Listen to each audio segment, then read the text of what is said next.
ದಾವಣಗೆರೆ ಬಾಗಲಕೋಟೆ ಉಪಚುನಾವಣೆ, 2 ಕ್ಷೇತ್ರದಲ್ಲೂ ವಂಶವಾಹಿ ರಾಜಕೀಯಕ್ಕೆ ಮಣೆ. ಕಾಂಗ್ರೆಸ್ಗೆ ಪ್ರತಿಷ್ಠೆಯ ವಿಷಯ.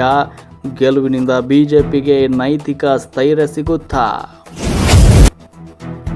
ದೆಹಲಿಯಲ್ಲಿ ಡಿಕೆ ಶಿವಕುಮಾರ್ ಬೆಂಬಲಿಗರೊಂದಿಗೆ ಭೋಜನ ಕೂಟ. ನಾಯಕತ್ವ ಬದಲಾವಣೆಯ ಚರ್ಚೆ ಮತ್ತೆ ಮುನ್ನೆಲೆಗೆ.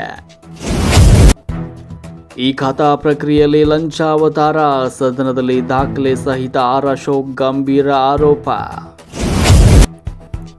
ದಾವಣಗೆರೆ ಲೋಕಸಭಾ ಚುನಾವಣೆಯಲ್ಲಿ ಪ್ರಭಾ ಮಲ್ಲಿಕಾರ್ಜುನ್ ಅವರಿಗೆ ಒತ್ತಾಯ ಮಾಡಿ ಟಿಕೆಟ್ ಕೊಟ್ಟಿದ್ದೆ ನಾವೇ ಎಂದ ಡಿಸಿಎಂ ಡಿಕೆ ಶಿವಕುಮಾರ್. ಕುರ್ಚಿಗೆ ಅಂಟಿಕೊಂಡು ತಮಗೆ ತಾವೇ ಆತ್ಮವಂಚನೆ ಮಾಡಿಕೊಳ್ತಿದ್ದೀರಲ್ಲ, ಇದು ನಿಮ್ಮ ರಾಜಕೀಯ ಜೀವನದ ಅತ್ಯಂತ ದೊಡ್ಡ ದುರಂತ ಎಂದು ಸಿಎಂ ಅವರನ್ನ ಕೆಣಕಿದ ಅಶೋಕ್.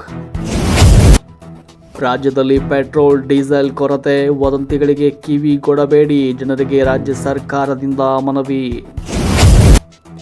ರಾಹುಕಾಲ ಗುಳಿಕಾಲ ನಾನು ನೋಡೋದಿಲ್ಲ, ಯುಗಾದಿ ಶಿವರಾತ್ರಿ ಇದ್ರೂ ಕೂಡ ನಾನು ಮಾಂಸವನ್ನು ತಿಂತೀನಿ ಎಂದ ಸಿಎಂ ಸಿದ್ದರಾಮಯ್ಯ.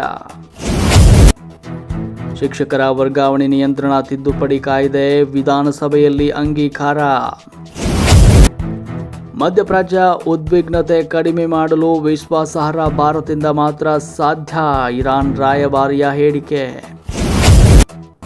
ಭಾರತದಲ್ಲಿ ಪರಿಸ್ಥಿತಿ ನಿಯಂತ್ರಣದಲ್ಲಿದ್ದು ಇಂಧನ ಭದ್ರತೆ ಸ್ಥಿರವಾಗಿದೆ ಎಂದ ಕೇಂದ್ರ ಸರ್ಕಾರ.